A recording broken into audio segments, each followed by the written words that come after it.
Bab 336. Oh dia, lemah sekali. Martinus William, Presiden negara Black Country yang memiliki ambisi besar. Seorang manusia tamak yang melakukan segala cara untuk bisa mencapai ambisinya. Apa menurutmu aku tidak tahu tentang kebusukanmu? Ucap Kuni yang memakai topeng. Diam bajingan, kamu hanya pengawal di sini. Kalian, kenapa diam saja? Seret dia keluar. Teriak Martinus pada bawahannya. Siapapun yang menyentuhnya, maka dia menabuh genderang perang pada Java. Ucap Patimon tegas dan itu membuat Martinus lebih terhina lagi.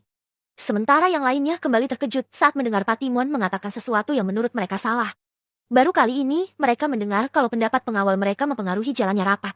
Biasanya pengawal hanya diam dan berbicara saat dimintai pendapat. Itu pun harus melalui ketua mereka. Tapi apa yang dilakukan Kuni secara langsung membuat semuanya benar-benar terkejut. Tuan Patimon, apa menurut Anda kami takut pada negara Java yang kecil itu? Jangan bercanda denganku, bukankah aku sudah berbaik hati mengikut sertakan kalian? Lalu apa maksud Anda mengancam kami seperti ini? Ucap Martinus yang mencoba sedikit tenang kali ini. Dia ingat kalau dia sedang berusaha mengambil hati setiap orang yang ada di ruangan ini, sehingga ini adalah kesempatan yang bagus untuknya agar bisa menunjukkan kewibawaannya. Tapi pemikiran seperti itu tidak berlaku saat semua orang yang ada di ruangan tersebut tahu siapa orang di balik topeng tersebut. Berhenti sok bijak Martinus William, kamu berbicara halus karena ingin mendapat simpati dari mereka. Tapi apa kamu lupa dengan perbuatanmu sendiri, perbuatan melindungi negara Tango yang menyerang negara Borneo? Bahkan kamu ikut andil di sana saat kamu meminjami mereka senjata dari negaramu? Terang Kuni yang kembali mengejutkan mereka. Mungkin mereka sudah tahu, tapi pernyataan terakhir dari Kuni yang membuat mereka terkejut di mana negara Black Country ikut terlibat dengan sengaja. Bukankah wajar jika kita berperang dan saling mencari keuntungan? Lalu salahnya di mana saat kita berperang demi negara kita masing-masing? Dalih Martinus yang merasa tidak tertekan itu. Oh wajar menurutmu, jadi wajar saat kita berperang, lalu pasukan kita mengeksploitasi rakyat negara lain. Menjadikan mereka budak, memeras tenaga mereka. Menjadikan mereka pelcur secara terpaksa, dan menurutmu itu wajar. Jika menurutmu itu wajar, aku, baik Kuni Mirza, bersumpah akan menyerang negara Black Country dan melakukan hal yang sama dengan apa yang dilakukan oleh negara Tango karena perlindunganmu.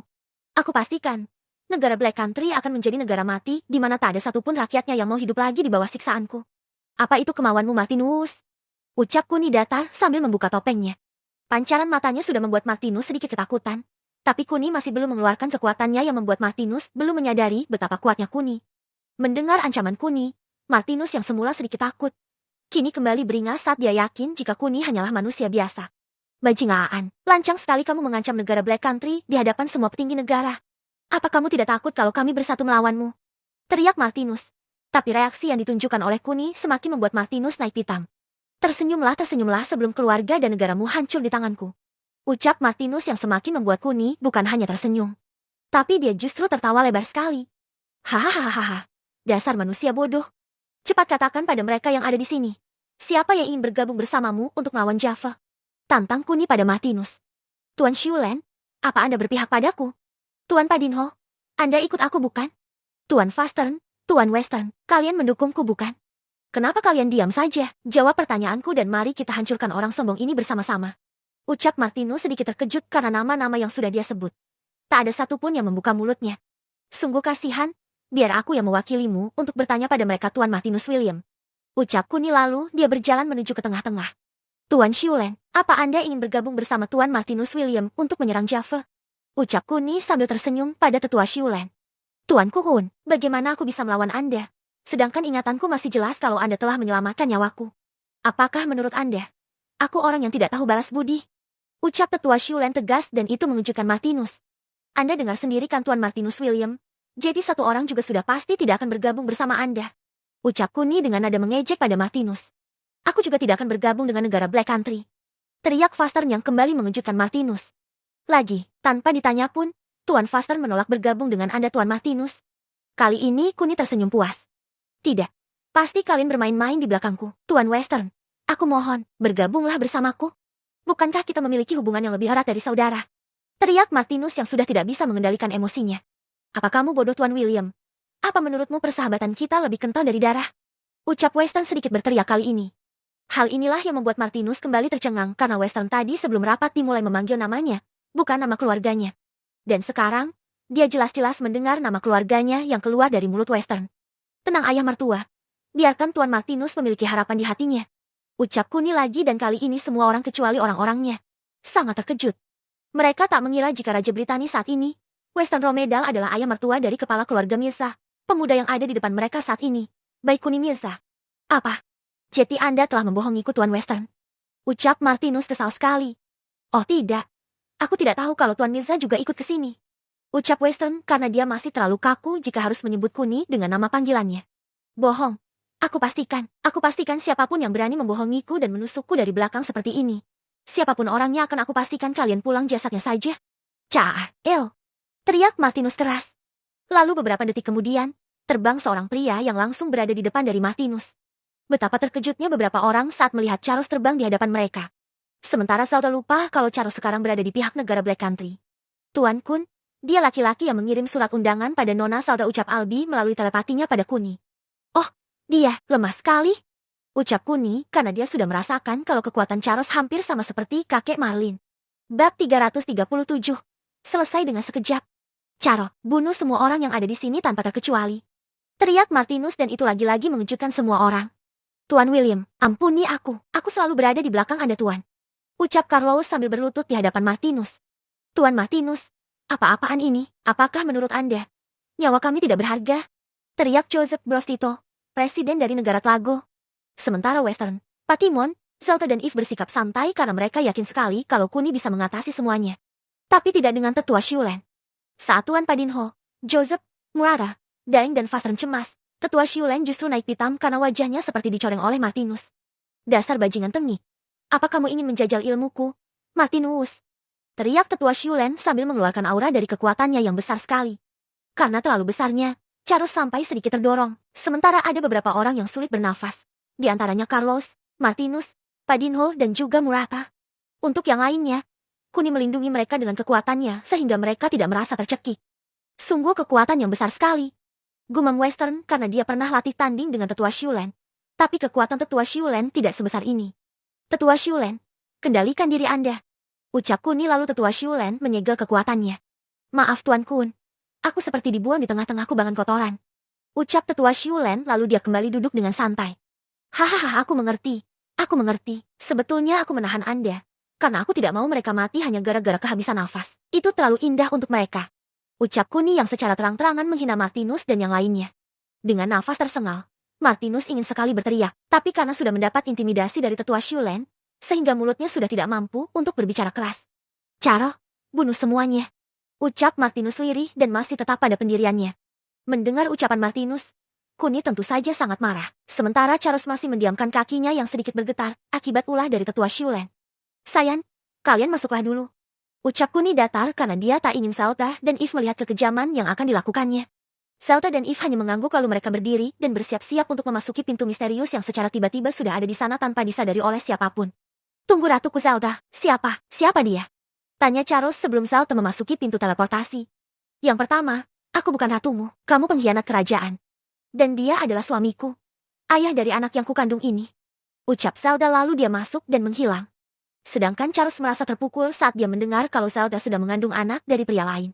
Kamu bajingan, kamu merebut bidadariku, aku akan nih. Plaak, buruk. Belum sempat Charles menyelesaikan ucapannya. Kuni sudah menamparnya keras sekali dan Charles sampai membentur dinding dengan sangat keras juga. Kesalahanmu tidak bisa kutolerir lagi. Pertama, kau telah memanggil istriku dengan sebutan bidadari. Dan sekarang kamu menghinaku. Sungguh manusia yang tidak bersyukur. Ucap Kuni lalu dia menendang Charles bertubi-tubi sampai kakinya hancur. Kekejaman yang ditunjukkan oleh Kuni mampu membuka mata Martinus dan juga Carlos. Di mana orang yang mereka anggap kuat, ternyata tak ubahnya sebuah samsak di depan Kuni. Martinus, apa dia orang yang kamu suruh untuk membunuhku? Apa kamu tahu artinya apa ini? Ucap Kuni dan terus menendang kaki dan tangan Charles sampai hancur. Melihat betapa kejamnya Kuni, kaki Martinus dan Carlos lemas. Bahkan mereka tidak kuat meskipun hanya sekedar menopang tubuh mereka sendiri. Tuan Handi, bunuh mereka tanpa ampun. Ucap Kuni datar. Lalu Tuan Handi berjalan pelan mendekati Martinus dan Carlos. Setelah itu mereka berdua dibunuh oleh Tuan Handi. Mulai sekarang BPD telah resmi bubar. Dan untuk pemimpin kedua negara yang baru ini, mereka harus melapor pada Java. Apa kalian mengerti? Ucap Kuni lalu beberapa detik kemudian Kuni dan yang lainnya pergi melalui pintu teleportasinya setelah membunuh Charles yang tidak berdaya itu. Sementara yang lainnya masih terdiam. Mereka jelas-jelas melihat kekejaman barusan. Tapi mulut mereka tidak bisa terbuka dan berbicara karena mereka terlalu takut untuk protes pada Kuni. Hanya 4 orang yang tidak terkejut karena mereka sudah tahu tentang kekuatan dan karakter Kuni. Tuan Fastern, apakah Anda sudah tahu tentang kekuatan Tuan Kun? Tanya Daeng pada Fastern yang ada di sebelahnya. Aku, tentu saja tahu Tuan Daeng. Aku bukan hanya tahu, tapi aku pernah merasakannya juga. Ucap Fastern. Merasakannya juga. Tanya Daeng yang semakin penasaran itu. Iya, aku merasakannya. Waktu itu kedua tanganku ini dipatahkan oleh Tuan Kun. Seharian aku tidak bisa apa-apa. Dan besoknya Tuan Kun datang lagi, dan beliau menyembuhkannya secara ajaib. Dan hasilnya tanganku kali normal lagi seperti sekarang. Terang Fastern yang sedikit ngeri jika mengingatnya. Oh, Anda pernah mengalaminya Tuan Fastern. Berarti sama dengan panglimaku yang mengalami hal yang sama. Dia pernah bercerita kalau Kuni pernah memutuskan tangannya. Lalu dia sambung lagi. Ucap Western. Lupakan soal tangan kalian. Katakan padaku Western. Apa maksud dari Tuan Kun tadi dengan kamu dipanggil ayah mertua? Apa jangan-jangan putrimu yang mengidap penyakit itu? Benar Tetua Xiulen. Putriku Stella Romedal akan dinikahi oleh Kuni dalam beberapa hari ke depan. Ucap Western. Apa? Bukankah dia sedang mengidap penyakit yang sangat langka sekali? Tanya Tetua Xiulen penasaran. Dia sudah sembuh Tetua Xiulen dan Kuni yang menyembuhkannya. Awalnya aku tidak percaya. Tapi Stella sendiri yang bilang dan aku harus mempercayai cerita dari anakku sendiri. Ucap Western lagi. Sementara Murara, Padingho dan Joseph seperti berada di dunia lain saat ini karena mereka bertiga tidak bisa mengimbangi pembahasan mereka berempat. Sepertinya kita berada di alam yang lain. Ucap Murata pada kedua orang tersebut. Mungkin kamu benar Tuan Murata. Tapi apakah ada kantong di sini? Aku lebih suka melihat video dewasa negara Anda daripada harus melihat darah di mana-mana seperti ini. Hui. Ucap Joseph sambil menahan muntahannya. Setidaknya kita tahu kalau negara Java tidak boleh kita anggap musuh. Kalau bisa, kita harus berteman dengan mereka. Ucap Padinho yang sedikit tidak enak saat mengingat jika hanya dirinya yang tidak menolak ajakan dari Martinus. Anda benar Tuan Padinho. Sungguh kekuatan yang maha dahsyat. Kalau saja. Ucap Murara sambil membayangkan jika Kuni adalah seorang model pria majalah dewasa miliknya. Mungkin dia akan memperlakukan Kuni dengan sangat istimewa sekali. Bab 338. Silsilah keluarga Kuni yang baru. Akhirnya, beberapa hari telah berlalu sejak Kuni mengumumkan untuk membubarkan BPD. Dan hari ini adalah hari yang sangat dinanti-nanti olehnya, di mana dia secara resmi menikahi ke-16 wanita di mansion miliknya. Dengan adanya ikatan pernikahan ini, Kuni menunjukkan pada semua orang kalau dirinya menjadi satu-satunya pria yang sangat beruntung di sini. Ke-16 wanita yang dinikahinya secara bergantian adalah wanita yang sangat cantik-cantik. Bahkan kecantikan mereka seperti tidak ada yang bisa mengimbanginya. Suasana begitu meriah saat acara berlangsung di mana selain pemimpin negara dan anggota keluarga pengantin wanita, datang pula orang-orang yang bekerja sama dengan Chinan Group, contohnya keluarga Raka, keluarga Renan, Sandy, Renes, dan beberapa kenalan Kuni. Intinya meriah sekali dan jelas terlihat kebahagiaan yang sesungguhnya dari sang nenek ataupun dari mempelai perempuan. Meskipun Kuni menikahi beberapa wanita sekaligus, tapi tak ada satupun dari wanita-wanita itu yang berkecil hati ataupun merasa kecewa, karena mereka bukan satu-satunya wanita di hati Kuni. Bagi mereka, berbagi suami adalah hal yang sangat wajar apabila mengingat betapa perkasanya Kuni soal urusan ranjang. Selamat Tuan Mirza. Selamat menempuh hidup baru Tuan Mirza. Selamat Tuan Mirza. Ucapan selamat tak henti-hentinya terdengar di telinga Kuni. Banyak sekali orang yang tertawa sambil mengucapkan selamat untuk Kuni karena ini bisa menjadi kesempatan mereka untuk bisa lebih dekat lagi dengan Kuni. Di balik kebahagiaannya, Kuni tidak tahu kalau masalah demi masalah akan terus menimpa para bidadarinya. Dari keluarganya yang dipermalukan di tempat umum, sampai dari salah satu keluarganya yang disiksa karena mereka terlihat iri dengan apa yang dimilikinya. Sebagai contohnya saja Myurn, sebulan setelah dia menikah dengan Kuni, dirinya sendiri diculik oleh seseorang karena Myurn tidak mau membuat kesepakatan bersama mereka. Namun apa yang terjadi pada Myurn tidak seburuk kelihatannya karena Yana, monster yang sebelumnya melindungi Kinan, dialihkan untuk melindungi Myurn oleh Kuni. Sedangkan Kinan dan beberapa orang yang ada di rumahnya dilindungi oleh Mina jika mereka ada di dalam rumah, sedangkan jika mereka bepergian, maka Ovi yang akan melindungi mereka. Selain itu, Eva sedang mengembangkan suatu penemuan baru yang berkaitan dengan air mata keabadian, air mata Amerta. Meskipun Eva baru saja menelitinya selama beberapa minggu, tapi dia optimis jika penelitiannya kali ini akan menambah kekuatan dari para pengawal pribadi milik keluarga Mirza. Hei Kun, apakah ini yang kamu impikan? Sebuah kedamaian tanpa ada masalah sama sekali? Ucap Kinan yang sedang berada di pelukan Kuni. Tentu saja sayang, apalagi yang aku cari jika bukan ini. Ucap Kuni sambil menatap keseluruhan wanita yang ada di depannya. 2 minggu setelah menikah, praktis kehidupan mereka sama seperti biasanya, di mana Eve menetap di negaranya, Black Gold. Myurn juga di negaranya Hell County. Selta juga kembali ke kerajaannya, kerajaan Oceani. Meskipun begitu, Kuni selalu memperlakukan mereka dengan adil di mana untuk urusan ranjang mereka, Kuni akan melakukannya di ruang rahasia milik Tuan Leo yang memiliki waktu lebih lambat jika masuk ke dalamnya. Sehingga rasa puas dan kerinduan mereka akan belayan Kuni bisa mereka rasakan dengan sangat lama sekali. Entah itu bercinta, atau hanya sekedar kumpul bersama semuanya. Kuni selalu masuk ke ruangan tersebut agar waktunya di dunia nyata tidak berlalu terlalu cepat. Oh ya, hampir lupa. Setiap wanita yang sudah Kuni nikahi. Kecuali Ovi, karena Ovi masih berintisari kota Sraya.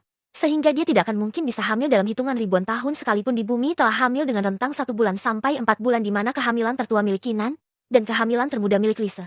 Dan dari semua wanita yang sedang hamil ini, hanya ada satu bayi kembar menurut perasaan Kuni dan itu ada pada perut Puspita. Jika di masa lalu, Kinan yang mengandung anak kembar. Tapi saat ini justru Puspita yang mengandung anak kembar. Dan sejak saat ini pula, Kuni selalu lebih dekat lagi bersama sang nenek dan selalu memantau kesehatannya mengingat usia sang nenek yang sudah berumur 73 tahun lebih itu. Kuni ingin melihat sang nenek tetap sehat.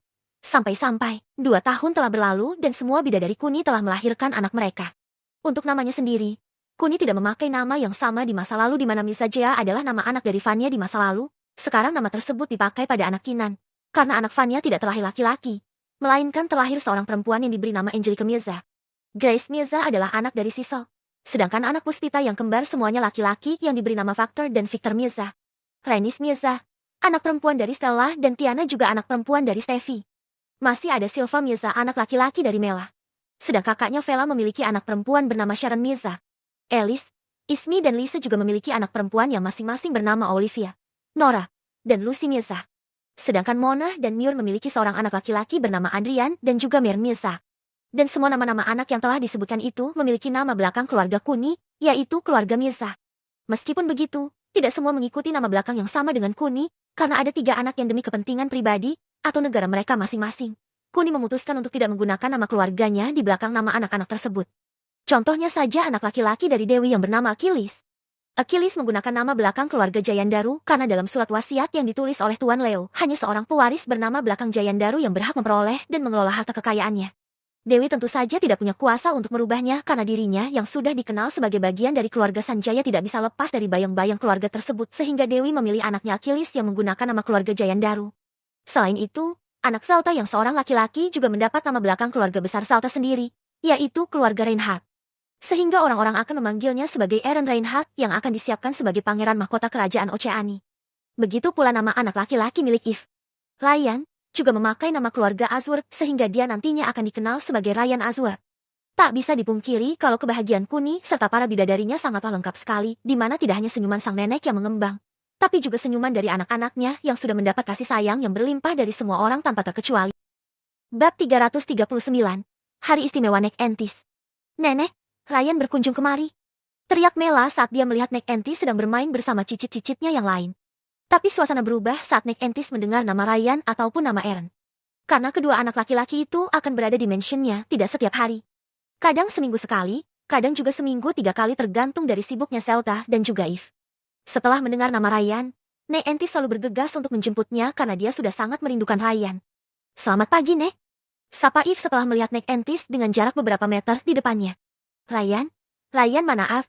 Ucap Nek Entis karena biasanya dia sudah melihat Ryan dari kejauhan. Ryan? Baru saja dibawa oleh Kinan. Ucap Eve singkat yang membuat Nek Entis sedikit terkejut. Pasti mulai lagi ini. Gumam Nek Entis lalu dia berbalik arah lagi. Kinaan, kau sembunyikan di mana Ryanku? Teriak Nek Entis sambil berjalan menuju kamar Kinan. Sementara Kinan yang mendengar namanya disebut langsung saja keluar. Padahal dia sedang berdandan dan belum keluar dari kamarnya. Nenek, kenapa nenek memanggilku? Kali ini ada masalah apa, Nek? Ucap Kinan. Ryanku di mana? Kamu sembunyikan di mana Ryanku? Teriak Nek Entis di depan Kinan yang membuat Kinan tentu saja terkejut. Aku bahkan tidak tahu kalau Ryan akan ke sini. Selain itu, aku juga belum keluar kamar, Nek. Bohong. Kamu pasti bohong. If tadi bilang kalau Ryan dibawa oleh kamu. Sekarang cepat berikan padaku. Mana Ryanku? Teriak Nek Entis lagi karena usut punya usut. Kinan selalu saja menggoda Nenek Entis dengan menyembunyikan Eren ataupun Ryan jika mereka berkunjung ke mansionnya. Tapi untuk hari ini Kinan tidak melakukannya. Dia tidak menyembunyikan Ryan seperti biasanya karena dia belum keluar dari kamarnya. Selain itu, hari ini adalah hari yang spesial bagi Nek Entis dan mungkin saja Kinan melupakannya. Aku tidak menyembunyikannya, Nek. Kalau tidak percaya coba Nenek periksa. Ucapan Kinan terhenti saat dia tanpa sengaja melihat kedipan mata dari Mela dan yang lainnya. Bahkan Mela juga menggambarkan sebuah angka dari jari-jarinya dengan angka 75 yang menandakan kalau hari ini Nek Entis berulang tahun yang ke-75 tahun. Tapi, mungkin karena Kinan tetap lupa, sehingga dia masih saja tidak mengerti. Aku tadi melihatnya, Nek. Kinan memang menyembunyikan Ryan dari Nenek. Betul, Nek. Aku juga ikut melihat dengan mata kepalaku sendiri kalau Kinan menyembunyikan di kamarnya. Timpal Sisel setelah sebelumnya Vanya mengatakan untuk pertama kalinya. Setelah mendengar perkataan dari Vania dan Sisal, Nek Entis bergegas masuk ke kamar Kinan, sementara Kinan tentu saja marah karena mereka bersekongkol menjebaknya. Kalian, apa kalian sudah bosan? Vidi Healthcast. Diam dulu Nan. Apa kamu lupa kalau hari ini adalah hari ulang tahun nenek? Bisik Vania saat Sisal menyumpal mulut Kinan menggunakan tangannya. Mendengar bisikan Vania, Kinan akhirnya menyadari kesalahannya karena sebelumnya mereka sudah mengatur semuanya di mana Kinan akan disalahkan dan yang lainnya akan mengerjakan tugas mereka masing-masing. Hehehehehe, maafkan aku benar-benar lupa. Ucap Kinan lirih sambil tersenyum kecut begitu. Sementara Nek Entis berteriak-teriak memanggil-manggil nama Ryan sambil memporak-porandakan kamar Kinan. Lemari yang terbuka, dengan baju yang berantakan membuat Kinan melongo. Hei, bukankah itu sudah keterlaluan? Ucap Kinan yang ingin menghentikan aksi dari sang nenek. Tunggu dulu Nan, nanti kami bantu beres-beres. Lihatlah, tanda dari Mela belum juga keluar. Jadi kamu harus bersabar. Ucap Sisal saat tangannya menghalangi Kinan yang akan memasuki kamarnya itu. Awas kalau kamu tidak membantu. Ucap Kinan sedikit pasrah. Nek, coba di kamar mandi Nek. Aku seperti mendengar suara. Teriak Vania yang semakin memanaskan hati Nek Entis. Awas saja jika Ryanku berada di kamar mandi, aku akan menyuruh Kuni untuk membuangmu. Umpat Nek Entis keras sekali. Hehehe Kinan. Itulah akibatnya jika kamu terlalu menggoda nenek. Lihatlah sekarang, Nek Entis begitu sangat membencimu. Ucap Vania sambil tersenyum itu. Berhenti memanas-manasi nenek. Aku tahu kalian sering memanfaatkan namaku untuk menggoda nenek. Ucap Kinan lalu dia masuk kamarnya dan melanjutkan merias wajahnya. Sementara Vania dan Sisal tentu saja malu karena mereka sering memanfaatkan nama Kinan untuk menggoda Nek Entis. Beberapa saat mencari, Nek Entis tak menemukan Ryan dimanapun dan dia semakin marah saat melihat Kinan dengan santainya berdandan. Nek Entis selalu menghampiri Kinan dan dia ingin memukul Kinan dengan tongkatnya. Namun, sebelum Nek Entis memukul kepalanya, Vania dan Sisal tiba-tiba menghadangnya sambil memberitahu Nek Entis kalau Ryan sudah kembali ke taman bermain. Apa kalian serius? Apa kalian tidak membelah cucu kurang ajar ini? Ucap Nek Entis terlihat kesal sekali dengan Kinan. Tidak Nek, tentu saja tidak. Iya Nek, untuk apa kami membelah Kinan? Timpal Sisal lalu Nek Entis berjalan menuju taman bermain. Ayo Nan, cepatlah. Ucap Sisal lalu bergegas menyusul Vania dan Sisal. Udah Sar, memang beginilah beratnya menjadi ratu di rumah ini. Gumam Kinan seorang diri. Setelah itu, semua anak-anak Kuni sudah ditempatkan pada tempatnya beserta dengan ibu mereka masing-masing. Sementara Nek Entis dibuat pusing oleh Kuni sebelum semua siap. Dan ketika semua sudah siap, Kuni lalu membimbing jalan Nek Entis ke arah taman bermain dan... Surprise! Teriak semua orang lalu seluruh cicitnya pergi menghampiri Nek Entis. Namun pada dasarnya Nek Entis sudah terlalu terobsesi pada Ryan dan juga Eren. Sehingga saat Mirza JR dan juga Achilles yang bisa dikatakan paling besar sudah berada di depannya pun tetap diacukan oleh Nek Entis dan Nek Entis lebih memilih untuk memeluk Ryan dan Eren terlebih dahulu. Selalu saja seperti itu, bukankah anakku yang pertama maju tadi? Keluh Kinan pada Kuni, tapi Kuni hanya tersenyum mendengarnya. Sabar saja Nan, bukankah Mirza JR sudah setiap hari bermain dengan Nek Entis? Jadinya kan wajar kalau Nek Entis lebih memprioritaskan cicit yang jarang ditemuinya. Ucap Stella yang terlihat lebih bijak dibandingkan Kinan. Hei Mona, kuenya mana? Kue. Ucap Lisa pada Mona. Mona lalu berbalik sambil melihat ibunya yang terlihat kesulitan mendorong kuenya yang terlihat besar itu. Kemudian Mona, Alice, Ismi dan Steffi ikut membantu Bibi Evita mendorong kuenya. Selamat ulang tahun, Ibu. Ucap Bibi Evita sambil memeluk Nek Entis. Terlinanglah air mata yang membasahi pipi Bibi Evita. Karena saat dia merayakan ulang tahun Nek Entis, tanpa sadar dia teringat dengan dua saudaranya yang meninggal akibat kecelakaan itu. Namun Bibi Evita bersyukur karena dia bisa hidup bersama dengan Nek Entis, orang yang menguatkan hatinya. Setelah itu, acara berjalan dengan lebih meriah lagi saat ada beberapa games yang harus dimainkan demi memperingati hari ulang tahun dari Nek Entis. Semua sangat bahagia tanpa terkecuali, sampai-sampai mereka lupa waktu. Sungguh kehidupan yang tenang, damai dan juga tentram sekali di mana uang Kuni tak terhingga, kekuasaan sudah dia miliki. Kekuatan apalagi, keluarga yang harmonis dan yang paling penting, kebahagiaan sang nenek yang selama ini dia perjuangkan sampai akhir. Entah ada masalah apa ke depannya. Tapi yang jelas, Kuni sangat bersyukur karena semuanya berjalan sesuai dengan impiannya. Bab 340. Kasmaran hampir membawa derita. Beberapa tahun telah berlalu dengan sekejap mata, tepatnya 8 tahun telah berlalu dan Nek Entis meninggal 5 tahun yang lalu. Setelah perayaan hari istimewanya di usia 75 tahun, 3 tahun kemudian tepatnya umur 78 tahun. Nek Entis menghembuskan nafas terakhirnya dalam keadaan damai. Sudah tak ada penyesalan lagi bagi Nek Entis karena beliau mendapat kebahagiaan yang sebenarnya. Begitu pula Kuni, dia juga tidak menyesali kepergian sang nenek karena dia merasa sudah melakukan yang terbaik untuk membahagiakan neneknya tersebut. Dan dalam waktu periode tersebut, Kuni menambah 3 anak lagi, yaitu dari Kinan, Mela dan juga Dewi. Untuk anak kedua dari Dewi, Kuni menggunakan nama belakang keluarganya, sehingga semua orang akan mengenalnya sebagai Chloe Mirza berusia 2,5 tahun. Sedangkan anak dari Kinan bernama Sasha, 6,5 tahun dan anak dari Mela bernama Harman berusia 1 tahun. Dan untuk anak-anak periode pertama Kuni kisaran usia 9 tahunan. Jika ditotal, Kuni sudah memiliki 20 anak yang dibagi menjadi 10 anak laki-laki dan 10 anak perempuan. Keseluruhan anak-anak Kuni memiliki kecerdasan intelektual yang berbeda dari kebanyakan anak seumurannya dan ini yang menjadikan mereka lebih unggul dari yang lainnya. Meskipun begitu, masih ada satu orang anak yang kecerdasannya jauh melebihi anak keturunan Kuni. Dia adalah Ginny, seorang wanita super cerdas dengan tingkat IQ di atas rata-rata. Bahkan kecantikan dan kecerdasannya sudah nampak sejak dini saat dirinya menciptakan sebuah robot yang memiliki fungsi sebagai pengawal atau pertahanan mutlak tersebut. Anak dari Eva ini memiliki umur yang hampir sama dengan Mirza JR, dan mereka hanya terpaut beberapa hari saja. Tapi Ginny sudah mulai menunjukkan bakatnya saat usianya sudah menginjak umur 4 tahun. Di mana dia yang masih sangat kecil sekali itu sudah mulai masuk ke dalam laboratorium rahasia milik Eva dan mengacau di sana. Meskipun begitu, Eva tidak marah dan justru dia semakin terheran-heran karena anaknya bisa menyelinap tanpa membunyikan alarm keamanannya. Sejak saat itulah, Eva rutin mengasah kemampuan Ginny. Sampai-sampai dia kewalahan sendiri sekarang. Akibatnya, Ginny melewatkan masa sekolah dan bermainnya. Dan hanya melakukan aktivitasnya di dalam ruangan sepanjang hari. Woi Ginny, jam tanganku rusak lagi. Teriak Mirza JR sesaat setelah dia masuk ke pusat laboratorium bagian luar. Oh pangeran kecilku sudah datang. Sapa Veroni kepada Mirza JR. Bibi, di mana Ginny? Kenapa dia tidak ada di sini? Ucap Mirza JR sambil duduk di sebuah bangku yang didesain khusus di ruangan tersebut. Ginny, dia sedang melakukan percobaan penting hari ini. Bahkan dia tidak akan muncul dalam beberapa hari ke depan. Taruh jammu di tempat biasa dan ambil yang lain. Bukankah kamu tidak harus menunggu Ginny? Ucap Veronica yang membuat Mirza JR sedikit malu. Dengan tergesa-gesa, Mirza JR lalu melakukan apa yang diucapkan oleh Veronica, sebelum akhirnya dia berlari keluar dengan kencangnya. Hei, jangan berlarian, bahaya. Dasar, ayah dan anak sama saja, sama-sama menggemaskan. Gumam Veronica karena dia masih tidak bisa melupakan perasaannya terhadap Kuni. Lalu Sim berpindah pada dua gadis remaja yang usianya sudah menginjak usia 15 tahun. Gadis remaja yang sedang kasmaran itu selalu bercerita tentang sesosok pria idaman mereka. Najwa dan Wawa, anak bawaan dari Mona dan Puspita sekarang menjadi sahabat karib. Mengingat usia mereka yang sepantaran membuat mereka cocok satu sama lain. Selain itu, karena mereka tinggal di mansion yang sama, membuat mereka sering bertemu dan pada akhirnya terjalinlah sebuah ikatan yang disadari pada kebiasaan setiap hari bertemu. Dengar Najwa, kamu harus menjauhi Glance. Aku tahu dia tampan, tapi aku mendengar dari Grisa kalau Glance itu cowok brengsek. Ucap Wawa sambil menyisir rambutnya tersebut. Aduh Wawa, kenapa kamu harus mendengarkan ucapan Grisa? Kamu tahu sendiri kan kalau Grisa itu mantannya Glance? Lalu untuk apa kamu menanggapinya? Ucap Najwa yang terlihat tidak percaya dengan ucapan Wawa. Tapi tetap saja. Stop. Aku mau keluar dengan Glance saat ini.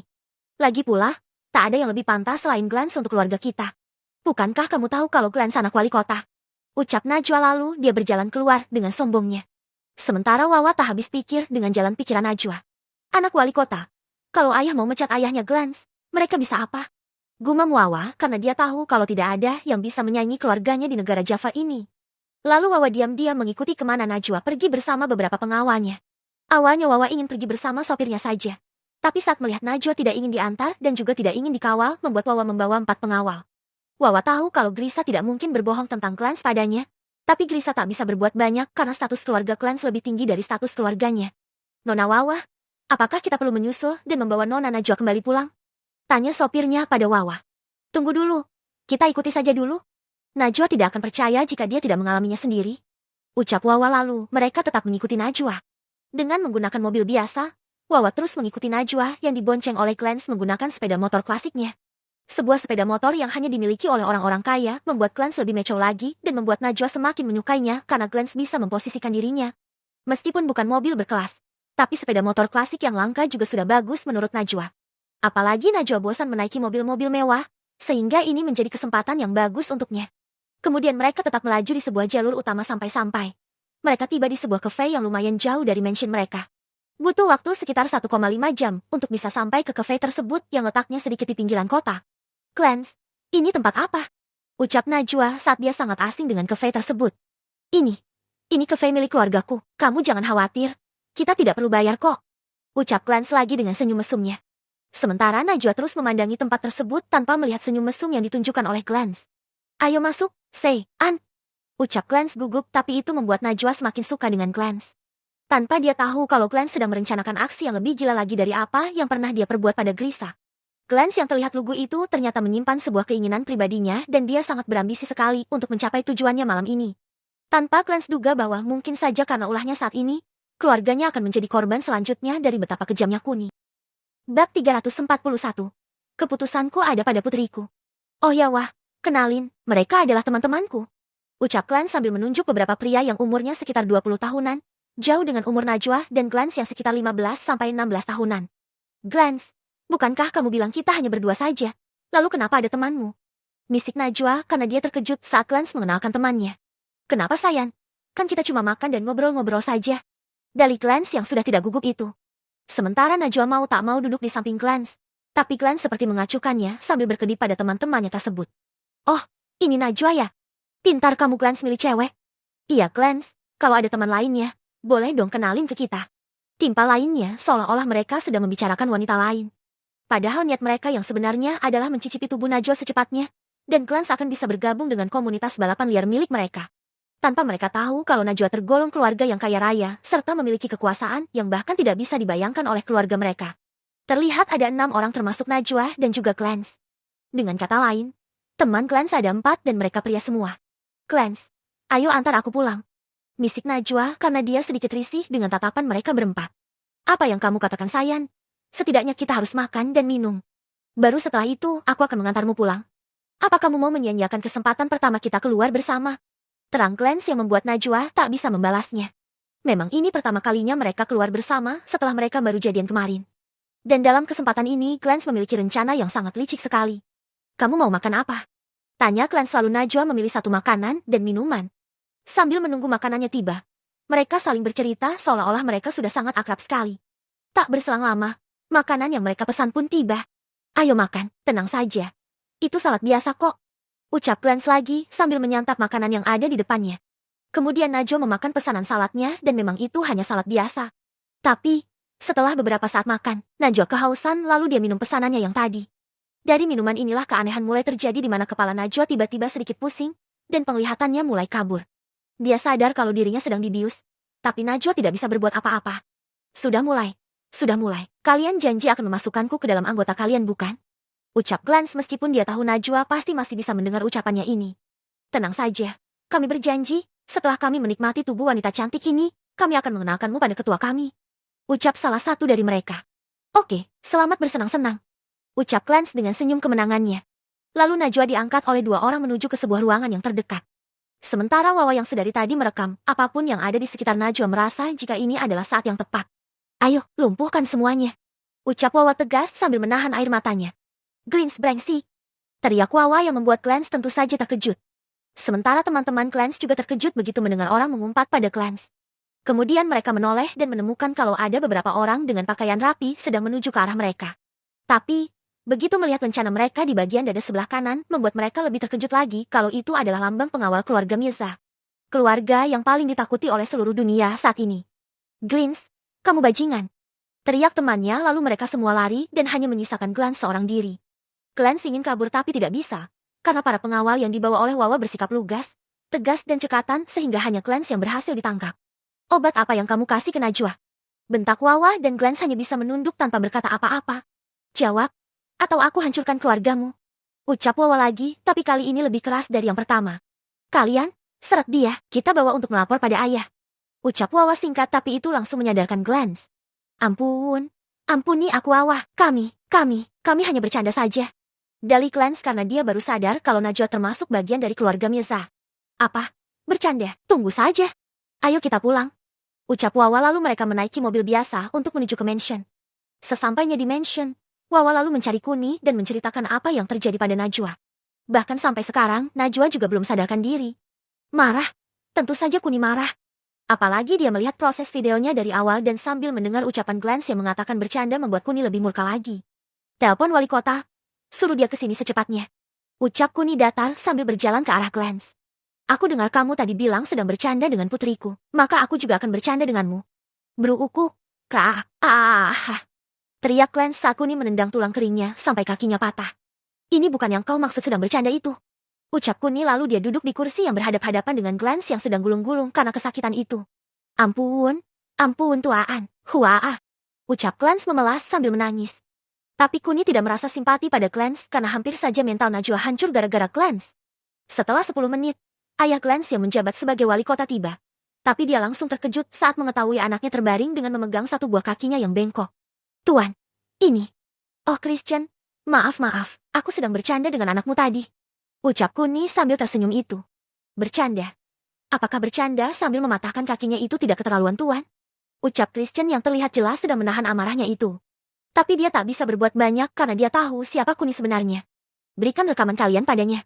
Ucap Kuni datar dan itu membuat Christian terkejut karena suasana dan wibawa Kuni berganti secara mendadak.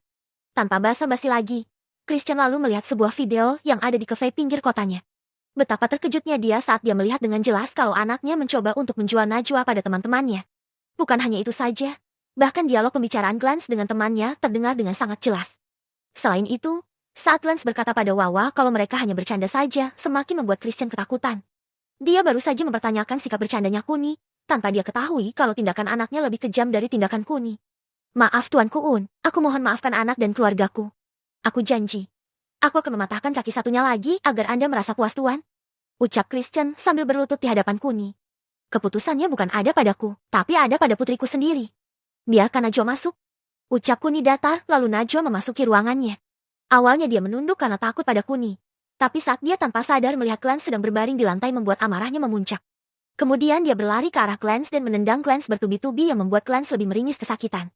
Ampun, ampun Najwa, ampun, Teriakan kesakitan dari Glance tak menyurutkan keberingasan Najwa. Bab 342, Big Place of Mirza. Selama menunggu ayah Glance, Najwa melihat video ulang yang direkam secara diam-diam oleh Wawa, dan membuatnya sangat kecewa sekali dengan Glance. Sudah tenangkan dirimu. Hibur Wawa. Setelah 5 menit menendang, akhirnya kemarahan Najwa mereda dan dia langsung duduk di samping Kuni tanpa memedulikan Christian yang sedang berlutut di lantai itu. Kamu sudah tahu sendiri bukan reaksi dari putriku.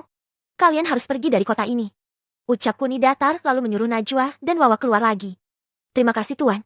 Terima kasih atas kebaikan Tuan.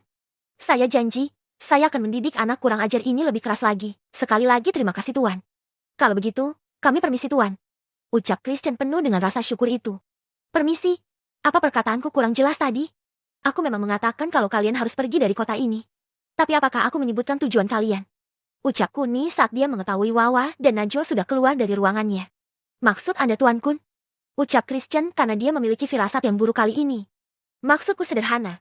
Kalian harus meninggalkan kota ini dan tujuan kalian selanjutnya adalah alam baka.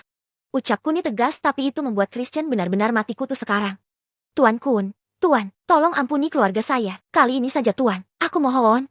Ucap Christian yang terlihat sangat putus asa. Ampuni, jika putriku mengalami nasib pahitnya tadi, apakah dia masih bisa hidup?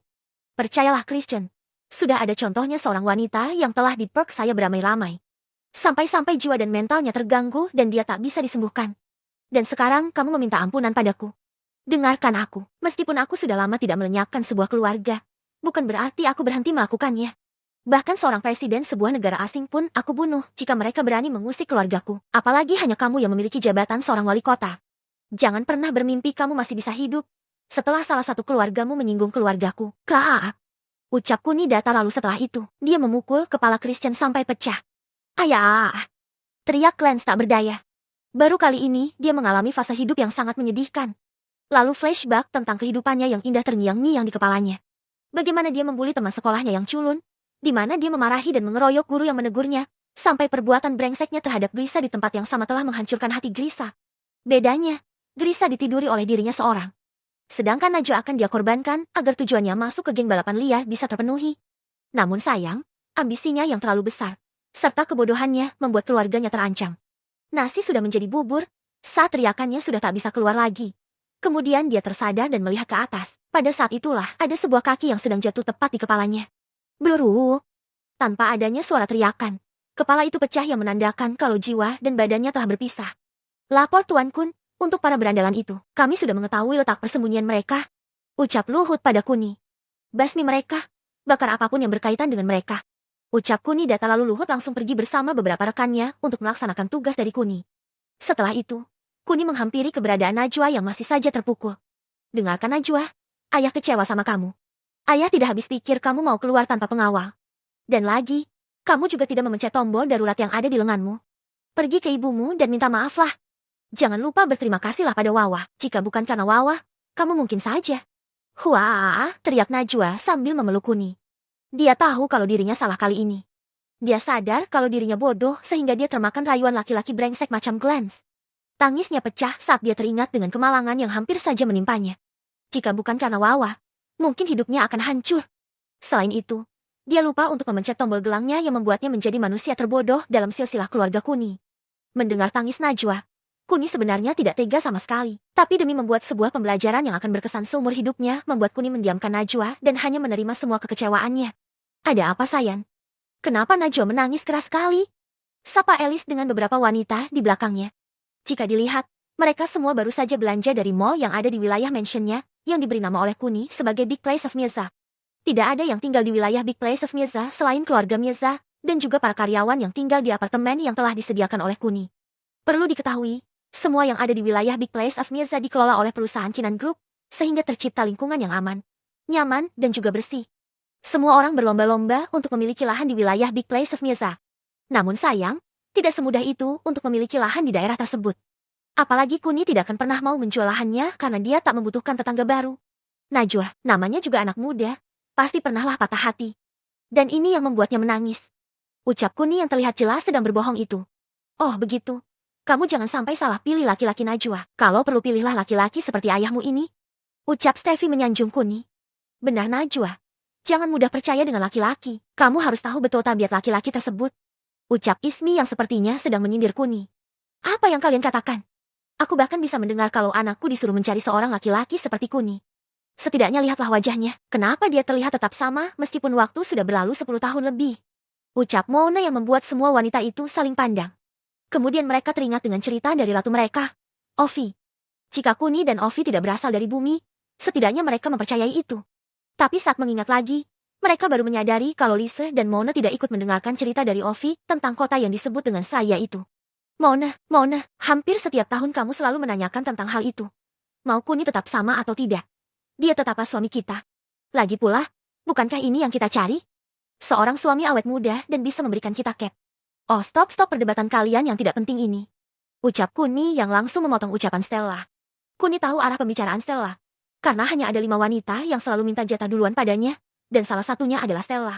Namun untuk saat ini, Najwa sedang ada di pelukannya dan dia tak ingin Najwa mendengar hal tabu sebelum waktunya. Oh astaga, hampir saja. Gumam Stella lirih.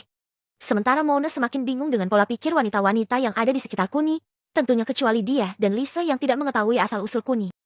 Bab 343, kamu pasti berbohong. Keesokan harinya, Kuni mendengar di berita jika balapan liar semalam telah mendapat karma di mana sepeda motor mereka tanpa kecuali dibakar secara massal, sedangkan para rider atau pelaku balapan liar hilang secara mendadak. Meskipun begitu, pihak kepolisian tidak berusaha melakukan pencarian setelah mereka mendapat kabar kalau hilangnya para berandal malam disebabkan oleh para pengawal keluarga Mirza. Lalu Sim berpindah pada seorang laki-laki tua yang terombang-ambing di tengah lautan. Dalam keputusasaannya, dia akhirnya mencapai tujuannya saat dari kejauhan dia melihat sebuah pulau yang sudah dia cari selama bertahun-tahun. Seorang laki-laki tua, atau bisa kita sebut kakek Marlin Tropos Valentines begitu gembira saat tujuan akhir hidupnya sudah ada di depan matanya. Pulau yang selama ini dia cari. Pada akhirnya terlihat juga setelah dia mencari hampir 7 tahun lamanya. Namun seperti biasanya, ketika dia bisa melihat pulau tersebut, kemudian dia jatuh pingsan dan tak sadarkan diri. Sementara wanita tua itu semakin senang saat melihat Marlin kembali ke pulau ini lagi. Dia senang bukan karena tubuh Marlin yang kembali, tapi karena kekuatan Marlin. Iya, dia senang karena dia bisa menyerap kekuatan Marlin demi kepentingannya sendiri. Selama berhari-hari setelah Marlin kembali, wanita tua tersebut terus menguras kekuatan Marlin yang sedang terbaring lemah itu. Dia tidak peduli jika Marlin mati, tapi sebelum tujuannya tercapai, dia akan menjaga Marlin tetap hidup. Seminggu telah berlalu, tapi dasar kekuatan Marlin hanya meningkat sedikit. Jika begini terus, aku rasa akan membutuhkan waktu yang lebih lama lagi. Balbi, obati dia dan biarkan tubuhnya pulih. Ucap wanita tua tersebut pada teman setianya, Balbi. Lalu Sim kembali pada Kuni di mana dia benar-benar jenuh saat ini. Selain bercinta, praktis tidak ada kegiatan yang bisa dia lakukan. Ternyata kehidupan damai seperti ini sangat membosankan. Gumam Kuni sambil melihat ke arah langit. Di atas awan, Kuni bisa membayangkan kehidupannya saat menjadi ojol beberapa tahun yang lalu. Meskipun serba kekurangan, tapi jalan cerita hidupnya tidak monoton seperti ini karena dulu masih ada teman, sahabat, dan orang-orang seperjuangannya. Walaupun kebanyakan tidak saling kenal, tapi mereka tetap bisa akrab saat melihat jaket kebanggaan mereka yang memiliki warna yang sama. Mungkin Kuni sangat merindukan pada masa-masa seperti itu, sehingga dia ingin sekali berinisiatif melakukan pekerjaan ojol lagi. Namun, saat wajahnya sudah dikenali oleh banyak orang membuat dia mengurungkan niatnya dan hanya bisa meratapi keberuntungan yang membosankan ini. Ada apa Sayan? Apa kamu sedang memikirkan masalah perusahaan? Sapa Kinan saat dirinya tanpa sengaja melihat Kuni yang sedang duduk sendirian sambil melamun itu. Tidak saya Aan. Untuk apa memikirkan sesuatu yang sudah jelas-jelas tidak ada masalah itu? Ucap Kuni karena dia tidak tahu kalau perusahaan Kinan Group cabang negara tirai bambu sedang bermasalah. Kamu selalu begitu? Apa pernah kamu memikirkan perusahaanmu? Tentu saja jawabannya tidak. Ucap Kinan sedikit keras lalu dia bergegas pergi dari hadapan Kuni. Sementara Kuni tentu saja terkejut. Baru kali ini dia melihat Kinan ngambek padanya setelah bertahun-tahun. Apakah masalahnya sebesar itu? Gumam Kuni lalu dia bergegas menuju perusahaannya yang ada di Big Place of Miaza. Sesampainya di sana. Mika, apa ada masalah tentang perusahaan kita? Tanya Kuni pada Mika. Mendengar pertanyaan dari Kuni, membuat Mika tentu saja terkejut. Ini pertama kalinya Kuni menanyakan masalah perusahaan padanya. Kemudian dengan sedikit tergesa-gesa, Mika lalu mencari laporan di berkasnya dan benar saja. Perusahaan Kinan Group cabang kota Wanglongke sedang ada demo terkait dengan tuntutan yang baru di mana para pekerja di sana ingin kenaikan gaji. Padahal, rata-rata gaji di sana jauh lebih tinggi daripada tempat lain. Tapi selama 3 tahun terakhir ini, para pekerja di sana lebih banyak menuntut. Dari yang minta fasilitas lengkap, termasuk akomodasi transportasi dan juga tempat tinggal mereka. Dan yang terakhir minta kenaikan gaji sebanyak 10% dari apa yang telah mereka dapatkan. Dan untuk kali ini, mereka minta kenaikan gaji sebanyak 30% dari gaji terakhir mereka dan ini yang membuat Kinan stres dan tak bisa memutuskan apapun. Sementara Kuni yang melihat laporan dari berkas Mika merasa wajar jika Kinan tertekan. Karena ini adalah sesuatu yang tidak bisa diputuskan sendiri oleh Kinan. Sejak meninggalnya tetua Shulen, mereka sepertinya telah berubah dan lebih tamak dari biasanya. Gumam Kuni lirih. Mika, siapkan rapat darurat untuk membahas masalah ini. Pastikan semua orang hadir dalam waktu 2 jam ke depan. Bilang pada mereka, aku menunggu di ruang auditorium. Ucap Kuni tegas lalu dia berjalan ke arah ruangan yang baru saja dia sebutkan tadi. Baik Tuan Kun. Tapi, ucap Mika terhenti saat mengingat kalau Kinan dan beberapa direktur cabang sudah pulang. Katakan yang jelas ada apa? Tanya Kuni. Itu, direktur utama dan direktur cabang. Semuanya sudah pulang Tuan Kun. Ucap Mika sedikit gugup. Telepon semuanya. Seharusnya tenggat waktu 2 jam sudah cukup bagi mereka agar tiba di auditorium tepat waktu. Ucap Kuni lagi lalu dia pergi. Sedangkan Mika mulai memainkan handphonenya untuk menghubungi satu persatu orang yang jumlahnya lebih dari 20 orang tersebut. Mika menghubungi orang-orang jauh terlebih dahulu sebelum dia menghubungi orang yang bertempat tinggal di sekitar maupun di dalam apartemen milik perusahaan Kinan Group. Memang membutuhkan waktu bagi Mika untuk mengumpulkan mereka lagi. Tapi sesuai dengan ucapan Kuni kalau tenggat waktu selama 2 jam lebih dari cukup untuk membuat semua orang yang diperlukan bisa berkumpul. Dan tidak butuh perjuangan bagi Mika untuk menjelaskan alasannya.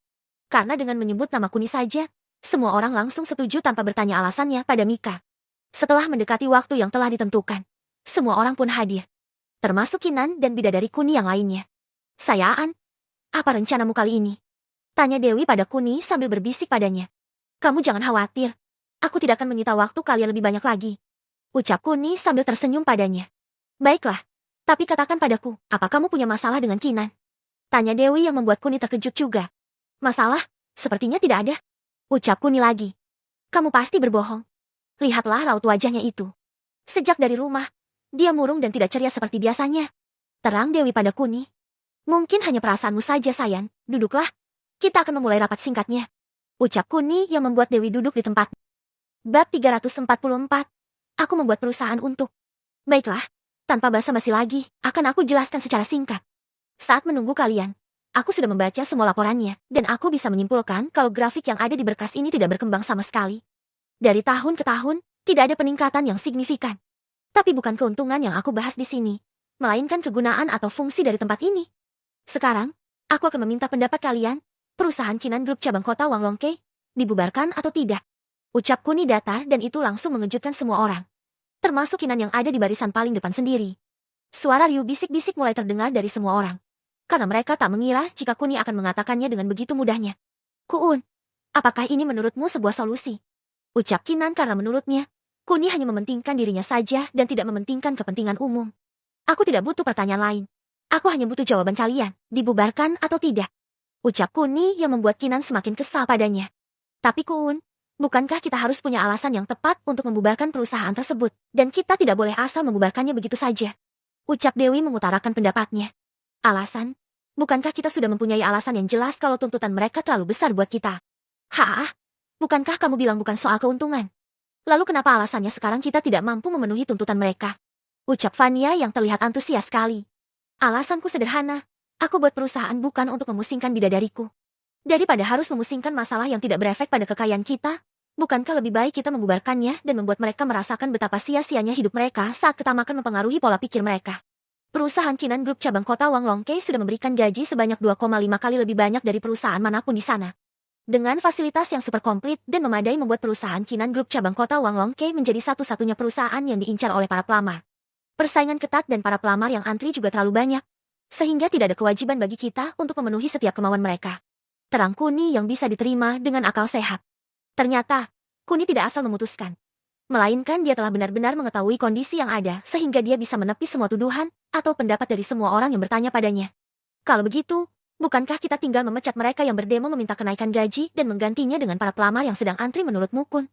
Ucap Vela mengutarakan pendapatnya. Sepertinya itu masih tidak cukup. Jika kalian ingat, di demo pertama dan kedua, kita sudah memecat 10-25% dari keseluruhan karyawan untuk memberikan efek jera pada mereka yang masih dipertahankan. Tapi apa hasilnya saat ini? Mereka yang masih bertahan justru meminta kenaikan gaji yang lebih menggila lagi. Bukankah itu tandanya mereka sangat kurang bersyukur dan tamak sekali menjadi seorang karyawan? Itulah mengapa aku memberikan dua pilihan saja, bubar atau tidak. Terang Kuni lagi. Setelah mendengar semua penjelasan dari Kuni, riuh bisik-bisik kembali terdengar dan mereka setuju dengan apa yang dikatakan oleh Kuni kalau mereka lebih tamak dari biasanya. Kuun, apa solusimu jika mereka tidak bubar? Bukankah pasti ada beberapa orang yang pasrah dan tidak ikut demo? Tanya Dewi. Jika tidak bubar, aku akan memecat semuanya, dan mengganti dengan yang baru semua. Tentunya aku tahu kalau tidak semua orang ikut demo. Tapi kita bisa mencari siapa dalang di balik semua ini saat kita menginterogasi mereka satu persatu. Tapi kalau kita membubarkannya, kita tetap memilah karyawan mana yang tidak ikut terlibat. Lalu kita membuka cabang di kota sebelahnya dan melarang siapapun yang ikut demo untuk melamar lagi. Apa kalian setuju dengan ideku? Tanya Kuni setelah dia menjelaskan pendapatnya. Mendengar penjelasan Kuni lagi, membuat semua orang akhirnya mengerti bahwa dibubarkan atau tidak. Yang tidak bersalah akan tetap bekerja. Hanya saja bedanya saat ini. Jika dibubarkan, mereka akan membuat kantor baru dan itu akan memakan waktu yang cukup lama. Tapi jika tidak dibubarkan, maka mereka memiliki waktu yang sedikit untuk memulihkan masalah ini. Setelah berpikir dan berunding, tentu saja mereka memilih tidak dibubarkan. Demi menyingkat waktu dan masalah selesai lebih cepat. Sudah diputuskan, tidak perlu dibubarkan. Tapi kalian jangan khawatir, aku akan mengatasi semuanya sendiri. Ucap Kuni lalu dia berdiri untuk pergi. Sementara Kinan merasa jika dia lagi-lagi tidak berguna tanpa Kuni. Semua yang Kuni ucapkan memang benar. Dan dia juga sudah mengetahui masalah, resiko, serta solusi untuk perusahaan Kinan Group cabang kota Wanglongke. Semakin kagumlah Kinan pada Kuni. Tapi dia tak tahu harus bagaimana mengatakan pada Kuni kalau dia benar-benar berterima kasih pada Kuni. Lagi dan lagi, dia tak bisa mengungkapkannya sampai seluruh orang pergi. Hanya tinggal dirinya seorang diri yang terpaku karena untuk kesekian kalinya. Kuni membuat masalah yang menurutnya bikin stres itu bisa dipecahkan dengan sangat mudah sekali. Sungguh naif sekali. Gumam Kinan lirih karena pengalamannya selama hampir 10 tahun memimpin sebuah perusahaan, harus diruntuhkan oleh kewibawaan Kuni yang terlihat menyepelekan suatu masalah itu. Bagaimana sayang, apakah kamu puas kali ini? Ucap Kuni yang secara tiba-tiba memeluk Kinan dari belakang. Kuun, kamu? Ucap Kinan karena dia terkejut tiba-tiba Kuni ada di belakangnya. Dengarkan aku sayang, aku memang membuat perusahaan untukmu, tapi itu bukan untuk membuatmu stres. Aku membuat perusahaan untuk menyibukkan hari-harimu. Jika mereka membuatmu pusing, bukankah tinggal dibubarkan dan membuat yang baru adalah cara yang mudah sayang? Ucap Kuni sambil memeluk erat Kinan. Tapi Kun, bukankah itu tandanya kita tidak berperasaan? Kita seenaknya sendiri memecat dan membuang mereka, lalu menggantikannya dengan yang baru? Apakah cara seperti itu yang coba kamu ajarkan padaku? Ucap Kinan yang bertanya pada Kuni. Bukan begitu konsepnya sayang, dan aku tidak mengajarkan itu padamu. Hanya saja, aku akan mengajarkan padamu bahwa kita hidup sendiri. Kita menggaji mereka dan mereka sudah mendapat gaji yang lebih banyak dari tempat lain. Jadi, jika mereka macam-macam, lebih baik ganti saja dengan yang baru. Karena pedomanku dari dulu adalah bekerja sama dengan seseorang yang baik. Dengan begitu, kita bisa mendapatkan kebahagiaan secara bersama-sama.